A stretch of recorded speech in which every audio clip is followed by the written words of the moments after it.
The canyon doesn't roar. It listens. Zion means refuge, though the land forgets kindness. It's a place of silence, not absence, but waiting. Even the river moves quietly now, carving through red stone as if it doesn't want to be noticed. The first time you see Angel's Landing, it feels like you shouldn't be there. Like you've arrived somewhere halfway between sky and stone. A thin blade of rock, rising 1,500 feet into open air, narrow, sun-bleached, shaped by centuries of erosion. Some call it a hike. The more careful call it a climb. But those who've worked in this park longer than a few years, they call it something else. A path that does not forget who walks it. The official trail is 2.5 miles to the peak. But those who've done it say it feels longer. One long ascent through switchbacks and sharp turns, through wind-cut ridges and silence, so wide it feels like your heartbeat might echo. And people love it. Hundreds of hikers make the trek every day during high season. But not all do. Rangers say only a handful have gone missing on that trail in the last 100 years. But you don't need a large number for a pattern to form. The first disappearance happened in 1935. A teenager, 17, on vacation with his family from Nebraska. Name, Ellis Robbins. Clean record. Strong student. Took the morning trail alone while his parents rested back at camp. He was seen by another hiker just past Refrigerator Canyon. Smiling. Said he was heading for the landing before the clouds pulled in. That was around 10:30 a.m. By sunset, Ellis hadn't returned. The family waited, then panicked. Rangers searched into the night. They found nothing. No body. No torn clothing. Just one boot print in a dusty patch of trail, half smudged. And a gray scarf, caught in the limbs of a pinyon tree 20 feet from the main trail. The search continued for days. Dogs lost the scent past the summit. It was ruled a fall. A tragedy, but not unusual. Except it happened again. 12 years later, in 1947, George and May Linney, a married couple from southern Nevada, were visiting Zion on their anniversary. Staying in Springdale, they left their motel at dawn, hoping for sunrise photos from the ridge. Clear weather. No storms. No record of high winds or unstable footing that day. Another hiker, a teacher from Orem, said he saw two people just past Scout Lookout, taking photographs and resting. He assumed they were ahead of him, but when he reached the summit, no one was there. A camera was later recovered beneath the ridge trail, mostly broken. Of the photos, only 2 were intact. The last one showed the edge of the trail, fading into cloud. A scrap of red fabric, possibly part of May's jacket, tangled in nearby brush. No bodies. No remains. Another quiet closure, listed as lost/presumed fallen. Neither trail guardrails nor markers were damaged. There was no sign of struggle, nothing that made sense. Again, it was buried under paperwork, folded into statistics. But internally, some of the older rangers started to talk. Ranger Harold Gilley, who retired in 1963, kept a private logbook, later donated to the park archives after his death. In it is a brief, handwritten note. Second gone on the same rise. Same pattern. Same silence. Not a fall if there's no landing. The entry is marked with a small drawing. 7 tally marks. 6 vertical lines. The 7th crossed diagonally. The meaning was never explained. Over the decades, others added notes. Observations. Comments that didn't make it into formal reports. Ranger logs from 1958, 1971, and 1988 contain allusions to uneasy footing, low-pressure anomalies, or sound dead spots along portions of the exposed ridge. One seasonal volunteer in 1979 described it another way.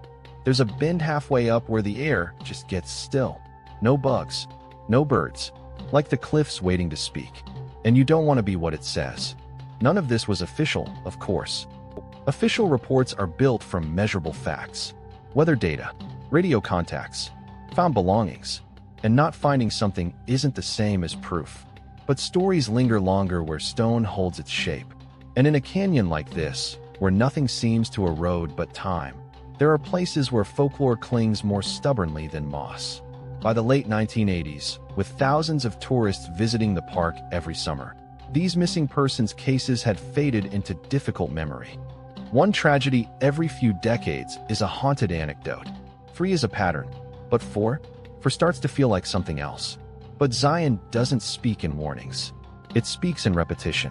in the way rocks stack like memory, in the way shadows change shape depending on the time of day, in stories passed hand to hand over black coffee and Ranger radio. Quietly, carefully, folklore doesn't prove anything, but it preserves a shape. By 1991, the trail to Angel's Landing was still open, still well-maintained, still respected.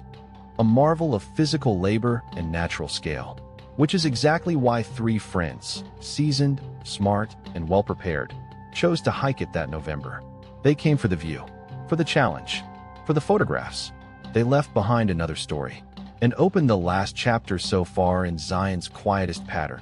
Their names were David, Selena, and Jonah. Only one would come back, and he would return changed. It didn't start as a mystery. Just three friends, a borrowed camera, and a canyon in its off-season silence. But the trail had other plans. The desert in November feels thinner. The light cuts sharper through the cottonwood branches, casting long shadows even by mid-morning. The canyon walls hold warmth in patches, but the cold creeps quickly where the sun doesn't reach. It's quiet, but not empty, especially in the off-season. That's when the three of them arrived. David Clark, age 28, originally from Flagstaff, a former backcountry guide, now working odd jobs while finishing a screenplay. Selena Cho, 27, photographer, grad student at the University of Utah, nearing the end of a long-funded thesis on sacred spaces in American wilderness. And Jonah Kane, 24, born in Boise, a musician with no fixed mailing address, traveled light, spoke softly. They checked into a small roadside lodge on the southern edge of Springdale, one of those white-paneled places with creaky floors and brown water rings on the ceiling. Their room was on the second floor, facing the cliffs. The manager at the time remembered them, friendly, seemed focused, but not in a hurry. That kind of calm you only see in people who've done this kind of thing before. Selena took photos from the balcony. The roll would later include a wide shot at dusk. Angel's Landing like a blade raised against the sky, a thin crescent moon hovering just above the ridge. David, in the background, is pointing upward with a folded trail map, a thermal mug in his other hand. Jonah is off to the side, not posing exactly, just standing, looking toward the foothills where the trail begins. He's holding something, a field notebook, or maybe a journal, dark red, softbound. That photo would be time-stamped November 10th, the day before they hiked, the day before things began to feel off. They left early, November 11th, 1991. The weather was clear for November. Dry skies, daytime highs near 50 degrees. No snow expected until the following week. According to visitor logs, they boarded the first park shuttle at 6:42 a.m., slept little, ate trail bars on the ride. They'd packed lean, a pair of cameras, a travel journal, 3 day packs with food, water, gloves. One disposable Kodak wind and shoot was bought that morning from the outfitter's kiosk outside the lodge. Receipts confirmed it. Ranger notes mention it. It shows up in the soil 2 days later near Scout Lookout, cracked at the hinge, lens intact. Selena is believed to have carried it. She had a habit of photographing signs, gates, trail markers, not just scenery, but the paths themselves. You understand a place by where it tells you to go, she once said in an interview about her earlier work. They posed by a wooden marker just past the trailhead. That photo remains. 3 smiles. Slight squinting in the rising sun. David in his black knit hat. Selena with her scarf wrapped twice around her neck. Jonah, standing near the base of the sign, half turning back. You have to squint, but in the corner of that image, on the edge of the trail, there's a thin arc scratched into the dirt. A spiral. Small. Like someone dragged a boot sole in a slow, careful circle. So why Angel's Landing? Why that trail? David, according to his brother, had read about it in a climbing magazine earlier that year. The article labeled it dangerous but iconic. The kind of trail that earned a certain kind of respect, not because of how hard it was, but how quiet it was. David didn't talk about fear much, but he admired places that didn't care whether you made it up or not. Selena, for her part, had just defended her thesis proposal. She wanted one clean photo before winter, something to anchor her final series on landscapes with spiritual reputations. She wasn't religious. She wrote that herself. But she had a fascination with how people talked in hushed tones around certain bodies of land. Sometimes the earth makes cathedrals, she wrote. Sometimes it makes altars. And then there was Jonah, the quietest of the three. Interviewed much later, Jonah's older sister recalled something odd. He got obsessed with numbers that fall. Not math, just the idea of counting. Said if he could map his days by sevens, he'd stay clear of bad luck. She thought it was part of a new song he was writing. But he would recite it like prayer. 7 up to reach the gate. 6 to speak. 5 to wait. Nobody thought much of it at the time. Just Jonah being Jonah. But the spiral showed up in his notebook, too. Curled forms sketched in the corner margins of almost every page. Some tight, some wide. All beginning at the center and stretching slowly outward, like something trying to find the limits of its shape. That notebook was found downstream, 3 weeks after the hike. Water damaged, but legible. More on that later. A ranger named Thomas Brill was working the check-in station that morning. Quiet man, usually didn't write more than the required details. But that day, he made a note next to their departure time. Experienced hikers. Spoke politely, a little eager. Told them not to rush the last section. Underlined. Brill had worked the ridge for over a decade. Served in Glacier and Yellowstone before that. Knew when to pay attention to tone, even in small talk. Something about the way Jonah answered didn't sit quite right. He wasn't afraid, but he was distracted. Not with the climb, but with the sound of it. He kept turning when other hikers passed, as if expecting a voice that wasn't there. Brill would later say, he looked like someone counting something they couldn't see. Not stairs, not people, just counting because if he didn't, something would catch up. Photos, time logs, and 3 witness descriptions confirm that David, Selena, and Jonah reached Scout Lookout by 9:27 a.m. The final half-mile, the chain section, begins there. Steep, narrow, carved into bare rock, breathtaking, or, as one ranger once put it, a walk between blood and sky. No further records placed them after this point. They entered that last section in single file. 3 went forward. Only 1 ever walked back. Their steps might have faded into stone, but the traces they left behind, photos, scribbled notes, and whispered numbers, began to stretch in quiet circles behind them. And somewhere on the ridge, something had begun to count. There are 21 switchbacks before Scout Lookout. They're called Walter's Wiggles. Narrow, perfectly engineered turns carved into the cliff, looping up through sheer sandstone. From the top, the canyon below unspools in layers. Pale orange, iron red, river gray. You can see the river like a thread, winding far below through trees stripped half bare by November winds. It's the last point where most hikers feel steady. After Scout Lookout, the trail becomes something else. There's no more built path, just open rock spine, rimmed with old chain handholds drilled into the stone. The drop on either side? Nearly 1,500 feet. It's here, somewhere along this spine of the ridge, that David, Selena, and Jonah moved together and began to fall apart. Not physically, but in silence. The disposable camera, believed to have been Selena's, was found face down in pale dust, 23 feet off trail, just before the first chain hold. The lens intact, back cracked. 14 images were later recovered in development. Most are mundane. Clear sky, red rock, 1 picture of David drinking from a bottle beside a twisted pine. But starting at frame 11, something shifts in tone. Photo 11, a raised ridge, with David standing just ahead, pointing toward the next marker. His fingers form a peace sign, but his face is turned mid-motion. Behind him, sunlight cuts the stone in half shadows. Photo 12, similar frame, but taken lower, as if the camera had drooped, catching the trail and part of Selena's jacket. In the foreground, to the left of the trail, a tree branch juts out sharply from the rock face. Tied to it is something red. Fabric. Frayed, ends curling upward in wind that isn't visible. It could be anything. Part of a jacket, a balloon ribbon, a marker flag from an old survey. But it appears again. Photo 13, no people. Just the trail. Burnt trees lean east, casting long, symmetrical shadows across the stone. In the lower corner, 7 small rocks appear stacked on one another. A cairn, perfectly vertical, off-trail by several feet. No footprints lead to or from it. Rangers would later dismiss the image, likely a coincidence, a cairn from previous hikers. But the next image offers less comfort. Photo 14, Blurred. No clear subject. Shot mid-motion, low light warping a smear of stone. A pale edge curves inward, suggesting the ridge itself, but the angle is wrong. It's as though the camera turned inward, or downward. This was the final image. The film roll ends there. The rest was unshot. But it's not the photos alone. It's what Jonah wrote. When his small leather-bound notebook was recovered weeks later, caught in driftwood near the lower riverbanks, most of the pages were smeared from water damage. Pencil marks had bled soft.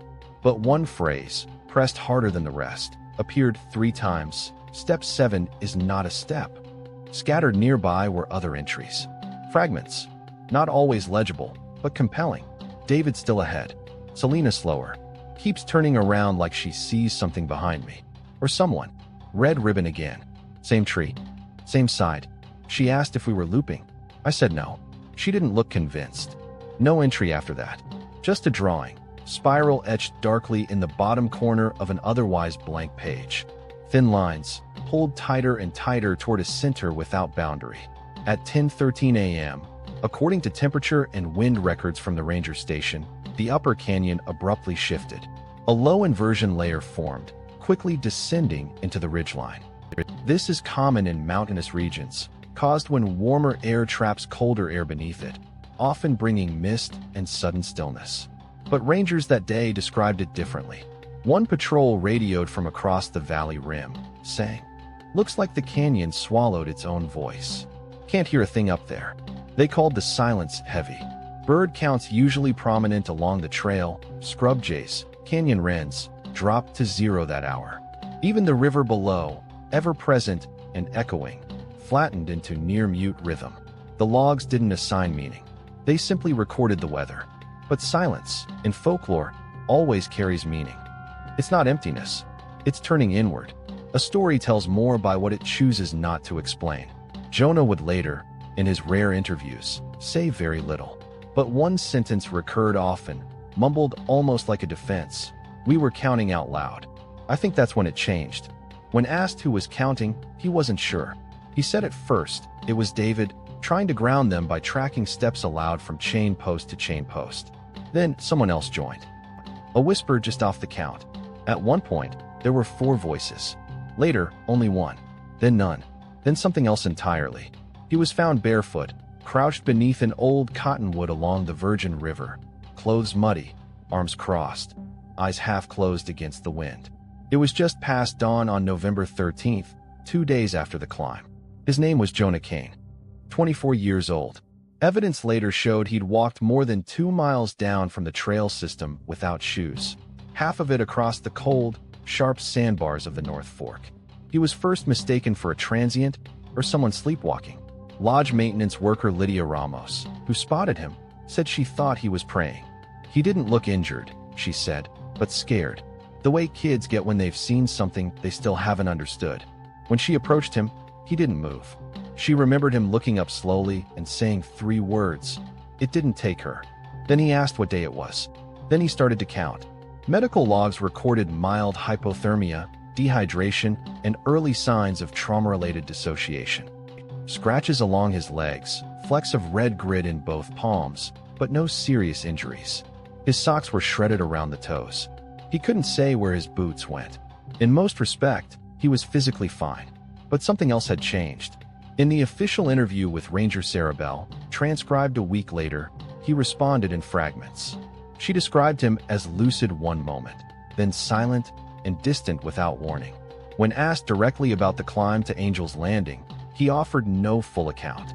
Instead, he said, "She kept asking the way down." Sarah asked, "Who?" "Selena," he answered quietly. "But she was behind me. Then she was below. But not like a fall.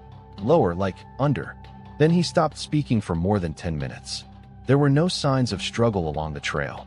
Search teams found no broken branches, no blood, no packs or signaling debris, aside from the camera and Selena's bag. The wind had erased all footprints above Scout Lookout. Rangers swept the cliffs, rappelled down the ledges, deployed K-9 units for scenting, but conditions had changed. Sharp weather rolled up the valley that afternoon. Wet snow flurried in the shadows by nightfall. David's body was never recovered. Selena's bag was found weeks later, wedged into a side crevice off-trail and far above navigable ground. Inside, half a journal, a destroyed film roll, a ribbon, red, tied once. As for Jonah, he never attempted another hike, never returned to Zion. He left Utah within days, moved west, across the mountains, settled in Oregon, got a job at a cooperative music school, taught children's piano, fixed antique guitars. Quiet, polite, answered only what was asked. The staff at the community center said he was kind but distant, always counting something in his head. There is only one interview, spoken, not written, where Jonah offered anything unscripted. An audio recording. It was made in 1994 for a documentary project on national parks and personal loss. The interview was never aired. The project was shelved. But the original tape still exists, held in a special collections library in Eugene. The recording is uneven. Jonah's voice is soft, often trailing off. But one passage stands out. There was this turn, like all the others. But one didn't feel right.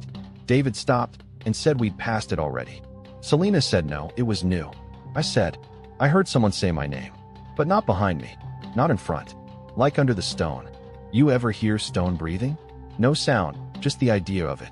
David kept counting. He stopped at 6. Then it got quiet. Not empty. Just like it was listening. He ends the reflection with a sentence that echoes something found in his field notebook. I think we were seen, not watched. That matters. Watching his eyes. Seeing doesn't need them. Not long after, Jonah stopped talking about Zion altogether. He died in 2011. Peacefully, in his sleep. An undiagnosed heart murmur. Nothing suspicious, just elegiac. He wasn't famous. But after his passing, staff at the school collected his few belongings, including the small red spiral notebook he kept by the piano. In the back were written fragments of a poem, unfinished, but telling. The canyon counts, and never speaks, it hides the face, the silence keeps the ones who fall. The ones who see a voice behind the voice was me. Beneath that, repeated faintly in pencil, 7 times, growing lighter, was the same note from his original trail journal. Step 7 is not a step. So what did Jonah remember? Possibly nothing. Not clearly. But memory, under trauma, is rarely clean. It loops differently, fills voids with images, compresses time, skips what we can't name. What seems likely is that something changed on the trail, something unnoticed until it couldn't be reversed. The last time they were seen together was along that final ridgeline, 3 hikers among a dozen others that day. And then, the mist moved in, the wind dropped out, and Jonah climbed back alone. Many questioned whether he had been responsible in some way. Rangers found no bruises, no broken gear, no deliberate signs of misdirection or distress, no evidence of foul play. But in every retelling, official or not, one detail remains lodged at the center. He came down barefoot. Not a scratch on his feet severe enough to suggest panic. No running, no falls. He left his boots behind, somewhere on high rock, as if he put them aside, as if he came down lighter, not for comfort, but for permission. Long before park signs and chain rails, this cliff had another name. Not Angel's Landing, but something older. A name that meant the cliff that counts. And in those old stories, once it starts counting, it never counts back. Before the Rangers, before the trailheads and shuttle buses, before Angel's Landing had a name that sounded like a warning wrapped in beauty, this ridge had another title. The Paiute people, native to this canyon for generations, called it something else, Tumpeyavichakapi, where the rock waits without voice. It was not a place of punishment, not haunted, not cursed. It was patient, watchful, a threshold. In oral histories passed intergenerationally, you didn't go to the cliff, you were summoned. And once your feet touched the final stones, you had to finish the path. But not all who walked it returned the same way they came. These stories aren't written in park maps. You won't find them in brochures or safety guides, except in echoes, strenuous conditions, steep drop-offs, no guardrails. But sometimes truth is carved in whisper rather than warning. A 1974 recording of John Tavo, a Paiute elder, holds the closest translation. It's not evil, but it's not yours. Some land doesn't take kindly to repetition. You leave a mark, you don't get to leave it twice. He described a ribbon tied to a branch a short way off the main path. If you saw it, you were already too far. That's where the cliff counts backward. That's where the path splits, but no one tells you so. When asked if he meant a fork or junction, he simply said, "No, the shape of you splits." Red cloth turns up again and again in these accounts, not in folklore alone, but quietly, over decades, in forensic records, photographs, and search logs. In 1958, when solo hiker Alan Mercer failed to return from Zion after a long-planned photography trip, search and rescue found his camp still neatly arranged. Tent zipped, coffee still sealed, one drawing pinned to a travel journal, 7 upright marks. One crossed out, just like the symbols scrawled in Ranger Harold Gilley's 1947 notebook. 2 weeks later, a park biologist reported seeing what he described as a red scrap blown out on a branch, 10 feet from the ridge path. He assumed it was from a hiker's gear lost in wind. The wind, that day, was still. Another ranger, Mary Lou Ferguson, found the same in 1982, a faded red twist of ribbon tied to the lowest bough of a stunted juniper. She took a picture. That photograph is now part of the park's internal safety archive, notational, not shared publicly. The caption beneath it reads, "Found past trail edge, where no prints led." No entry logged at this time. Selena's red scarf, the red ribbon in her recovered bag, the red thread visible in photo 12 from her disposable camera. None of these were definitively listed as the same item, but their placement follows one rule, just far enough to tempt a step-off trail. And if you ask those who study landscape memory, they'll tell you, that's the first rule of folklore trails. It's not about what you see, but about what makes you want to reach. In the Jonah investigation, one ranger, anonymous in the reports but known internally as C.B. Renner, submitted a private memo to his superiors, later shared during staff training.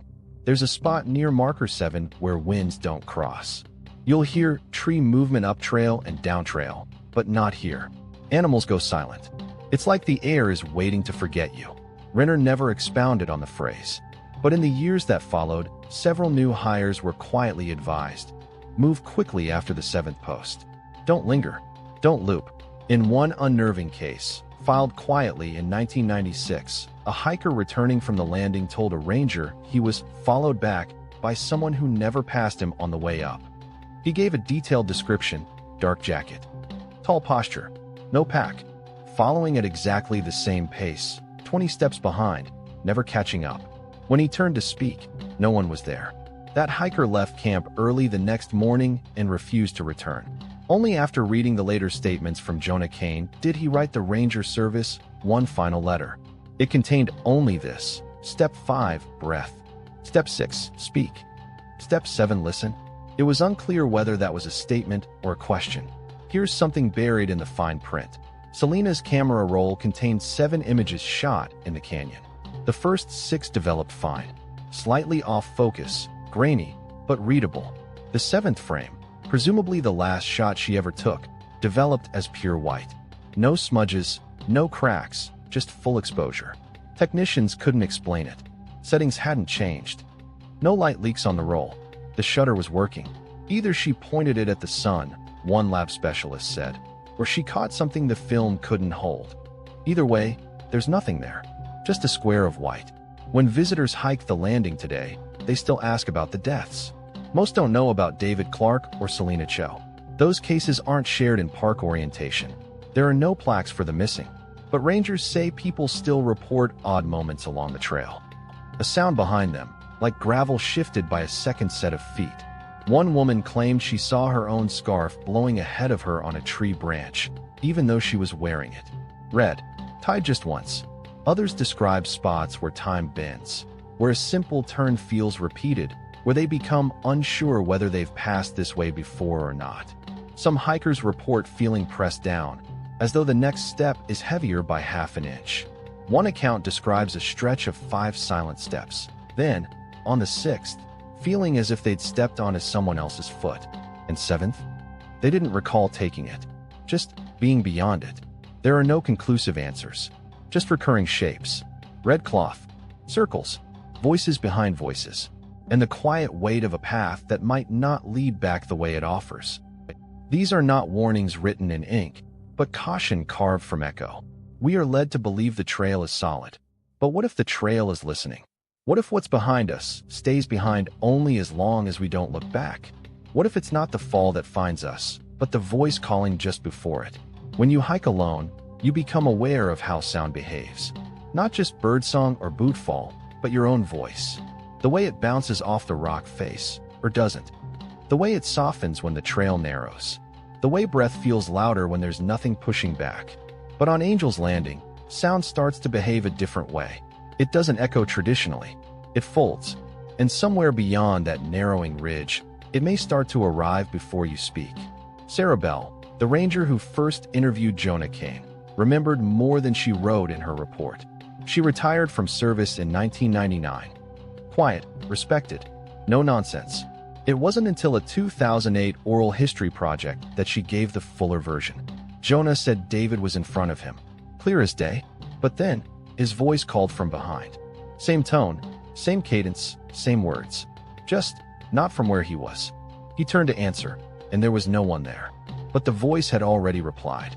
She said his body language changed entirely at that memory. His hands started trembling. Like it wasn't the sound that frightened him, but the delay. Hearing something familiar, out of place. That kind of wrongness doesn't scare the body, it scares the spine. In psychological literature, this sensation is called auditory displacement. Hearing a sound from a direction the brain cannot make sense of. It can happen under stress, in long silences, in altitude. But what made Jonah's experience unusual, what made it patterned, was that we've heard it before. In 1979, a Czech backpacker named Marek Tys reported hearing his brother's voice while camping alone near the base of the West Rim Trail. He said it whispered his name, once while cooking, a second time while trying to sleep, and a third while he was packing up to leave. Each time, it came from a different position around his tent. He's home in Prague, Marek wrote in his journal. But the voice was his, and it stopped at 6. Always 6 syllables. Then gone.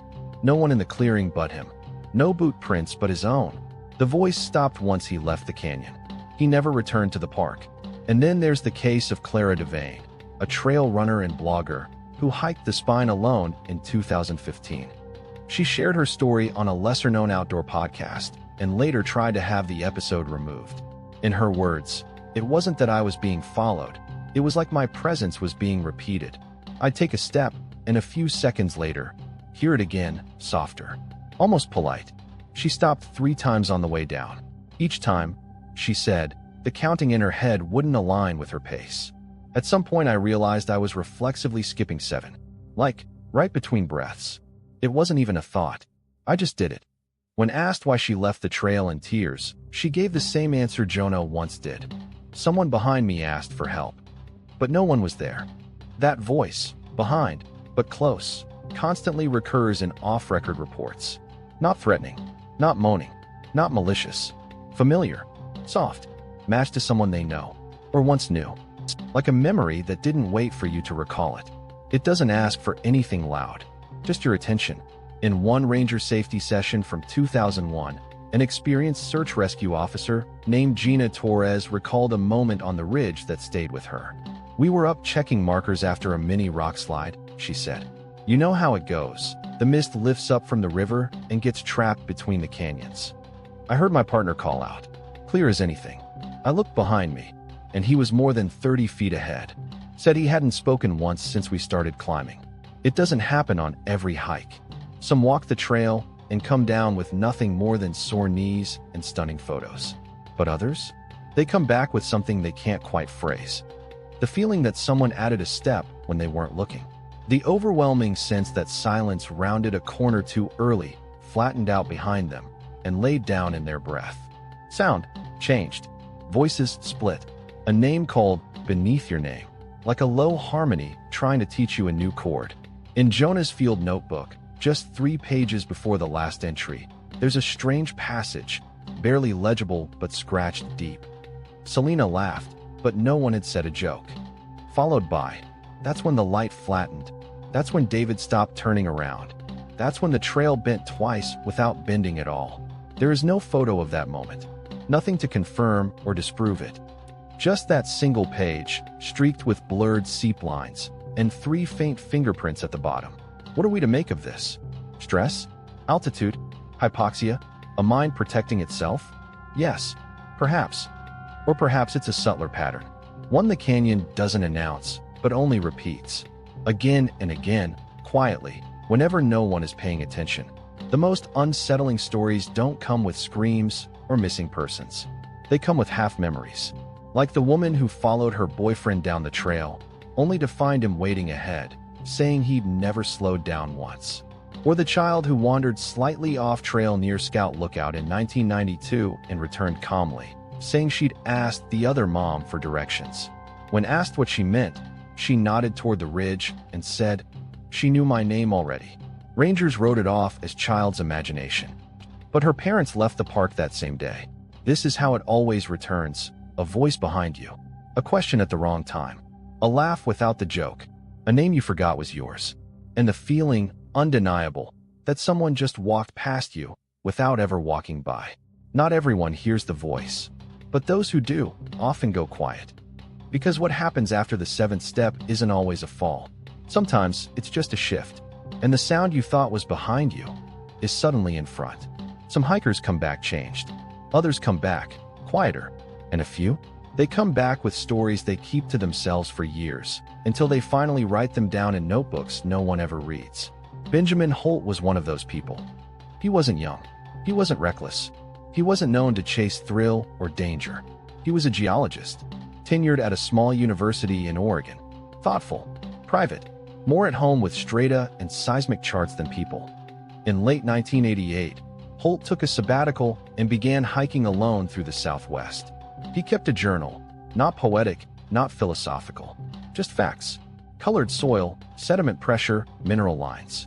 Until Zion. He hiked Angel's Landing in early November, just a month shy of where our story began. He made it to the summit. Didn't stay long. Came down different. Park records show nothing unusual. He signed in and out. No emergency call. No partner to notice the change.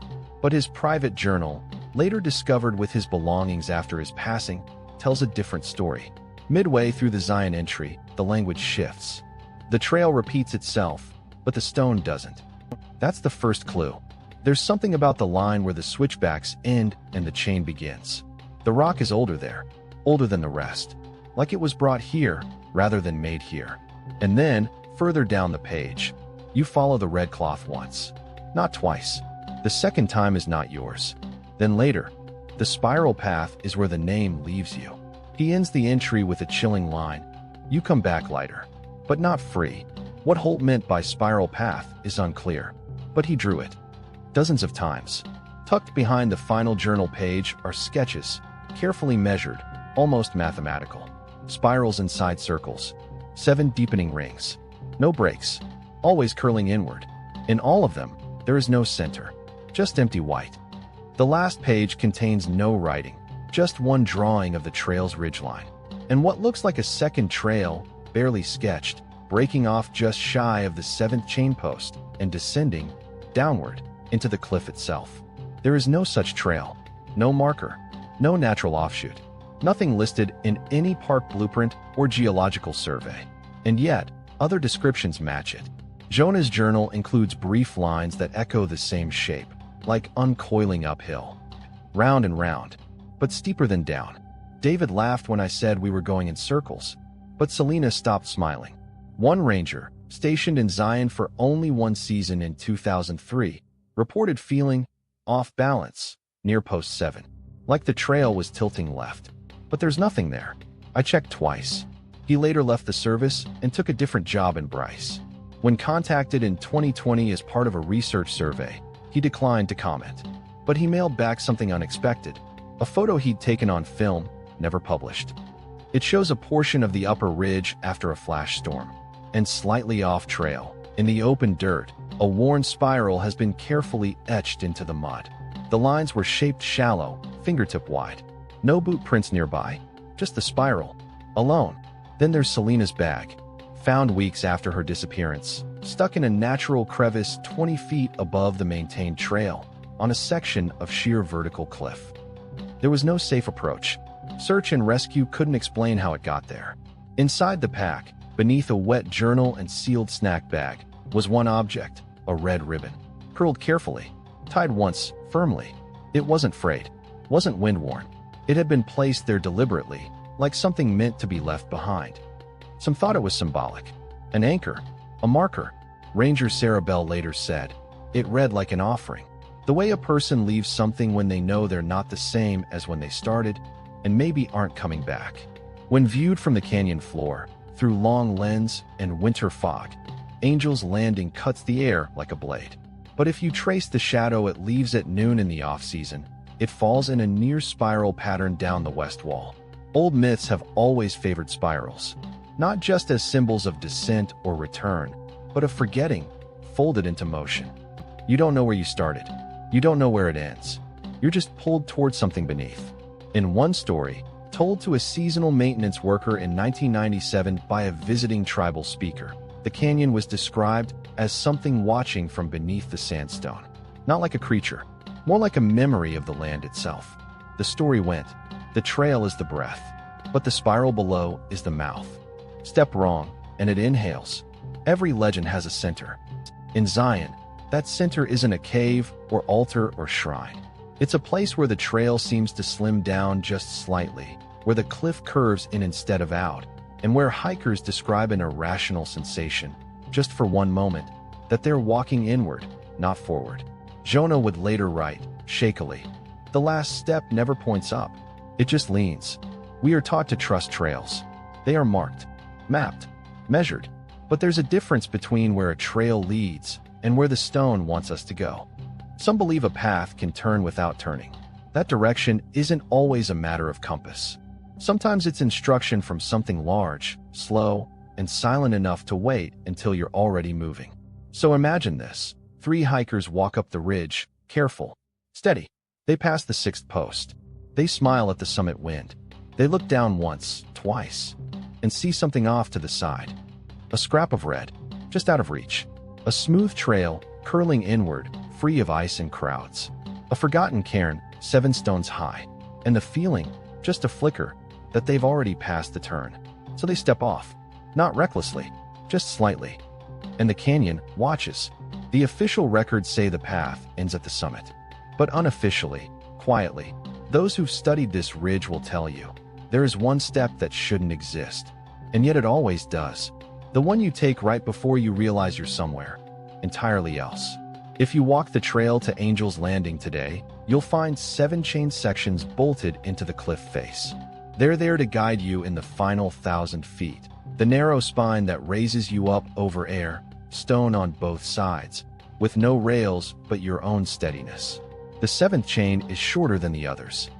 Not broken, not loose, just shorter by a noticeable span. It leads to a small rise, almost imperceptible unless you're counting your pace with intent. And at the top of that rise, something shifts. Light flattens. The wind, if present, moves around rather than across. Voices sound softer. Footsteps feel wrong. Shadow stretches wider than expected. Some hikers describe this as disorientation. Others say it feels like nothing at all. But if you stop there, just a few beats longer than you should, your mind starts to misplace things. Which step was that? Was that the 6th or the 7th? And for those whom the trail does not return, that's often the last place they were seen.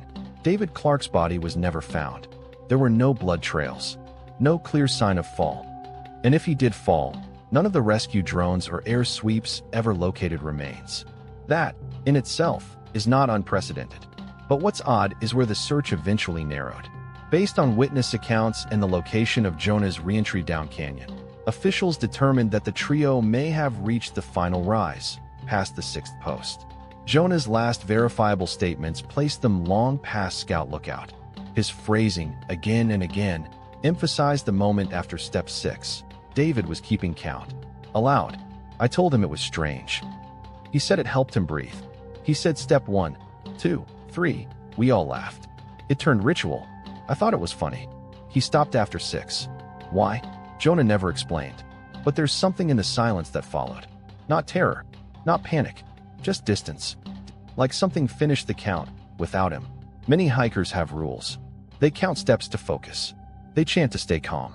They look down only at markers, not ledges. It's not superstition. It's maneuvering fear. But when hikers start reporting the same subtle false step, spaced between moments, something deeper begins to take shape. Patterns. From earlier cases, the patterns start to emerge. 1935.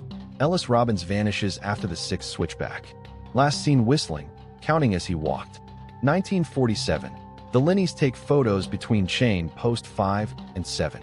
Their camera is found beneath post 6. No bodies. 1958. Alan Mercer leaves behind a drawing. 7 tally marks. The 7th, crossed out. The page's title, The Step That Isn't There. Official reports chalk this up to coincidence. Unreliable memory. Topographic confusion. But in comments shared internally by long-appointed rangers, the language is less clinical. You reach a step that doesn't feel placed. It feels added, or inserted by someone else. Your stride shortens, just there. You look down, and it's exactly the same ledge, but your balance feels wrong. One called it a template for falling. Not a trap, just a nudge. Jonah once wrote something strange in the final week of his life. In a note saved to his computer's desktop, buried in a folder called Water Songs, there's a single verse resting alone. It reads, 7 brings the name around, but speaks it with a copy's sound. You step to check if it is flat, but find no ground to answer that. It's unclear whether he meant it as metaphor, or whether he was trying to articulate something no language could safely anchor. One theory suggests the 7th step isn't physical, it's perceptual, that the mind misreads time or space, and what feels like a missing step is a loop in cognition. A moment too quiet. A step falsely remembered because it wasn't yours. In 1994, a volunteer named Addie Rosenthal was assisting with trail maintenance on the landing. While replacing a loosened chain anchor, she stepped backward slightly, lost her footing, and grabbed a post to steady herself. Nothing unusual, but later, she told her co-workers she couldn't shake the sensation that her trailing foot had landed directly on top of someone else's. No one was behind her. It wasn't a panic moment, she said. I just felt like someone had already taken my place and was waiting for me to notice. This is what distinguishes Angel's Landing from other high-risk trails. It's not the elevation, not the risk of fall. It's the granular, invisible pull of a step that seems to have been borrowed. A space someone else stood in. A voice that registered just under your own.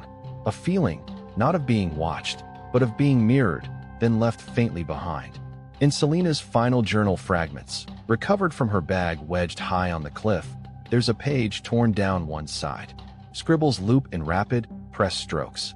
The last sentence on the page is barely legible, but was reconstructed by digital enhancement.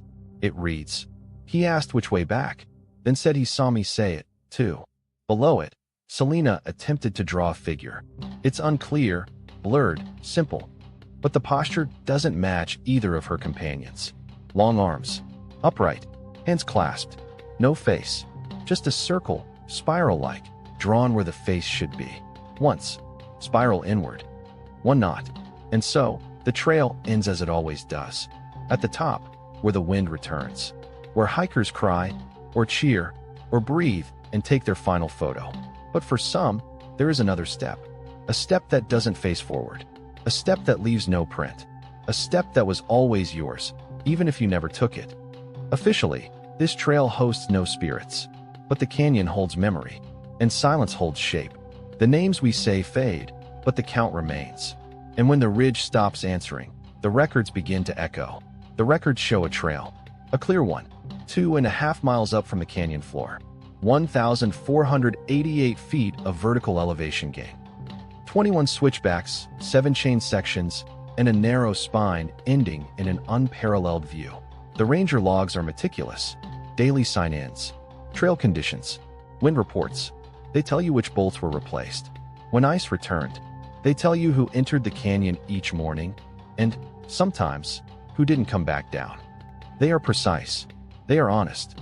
But they are never full. What the records show is this. 3 names checked in on November 11th, 1991. Jonah Kane returned. Not immediately, not in memory, but physically, yes, he survived. Selena Cho was never seen again. Her bag was recovered. Her red ribbon was tied. David Clark, too, vanished, without trace, without noise, without legacy on paper. For both, The official cause reads, missing/presumed deceased. Likely fall. No recovery. The file was marked inactive in 1992. It has not been reopened. The camera was destroyed. The audio transcript remains sealed. And yet, the canyon still echoes their passage. Jonah's journal, in its final pages, offers no tidy story. No confession. No insight that unlocks what happened. But those who've read it speak of repetition. The same words rising, half-submerged, staggered lines. /below/spiral/count, /hers/step 7, /not mine/not mine/not mine. And there it ends. Some sentences repeat word for word from earlier pages, as if time inside the canyon had folded inward, as if he'd left the same thought behind more than once. Not to be remembered, but to be noticed. The supervisor's final report, written by Ranger Sarah Bell before her retirement, contains one phrase not used in park documentation before or since. She wrote it in pen, beneath the official form. Some vanish by falling. Others vanish by continuing. What does it mean to continue? To take that one unmarked step? To follow what looks like trail, but isn't? Is it walking? Is it will? Or is it simply not being allowed to leave? In folklore, we try to make patterns of the incomprehensible. So we build stories from the edges of logic, not to prove what happened, but to give shape to what didn't. Because what the records don't show is this: the number of hikers who pause at the 6th post and feel watched. The families who report changes in speech or silence following a hike. The dreams. The distortions. The counted steps that skip suddenly. 1, 2, 3, 5, 6, and then nothing at all. The trail stays quiet on these matters. But the people don't. There are threads among local staff. Stories never formally filed.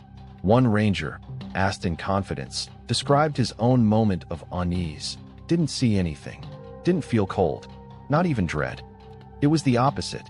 Felt like I was being told I could stop walking. Just walk off. Softly. As if that was an option every trail gives. But we're not usually able to hear it. Another said, the ridge doesn't want you dead. It wants you reflective. The kind of reflection where whatever looks back isn't you. Now and then, hikers still report seeing something red blowing in the wind near Scout Lookout. A twist of ribbon, or fabric, or thread. Never in the same place. Never held for long. Rangers retrieve what they can. Most days, it's gone by the time they arrive. But it happens just often enough that the search teams mention it in passing. A phrase used softly over the shoulder. Step 7 left open again. It's not a warning. It's not a curse. Just a placeholder. A reminder the trail may not be fully closed. And every few years, not regularly, not predictably, someone goes missing. A solo hiker. A visiting couple. A short break from an itinerary. The announcements don't make headlines. Sometimes belongings are found weeks later, in places no climber could have reached. Sometimes the bodies are recovered, weather-worn, fallen, explainable. But not always. And when not, it returns. The same silence. The same pause before chain post 7. The same voice, sometimes reported, behind the ear, calling a name that hasn't yet been said aloud. What the records show is an incomplete count.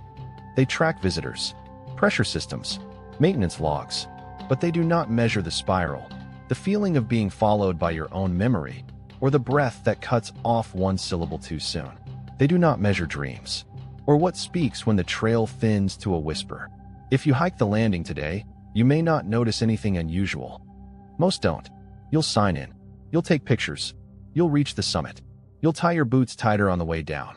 But then, a day later, you may pause alone in your kitchen, feel the sensation of stone under your feet, and hear a voice behind you say your name, softly.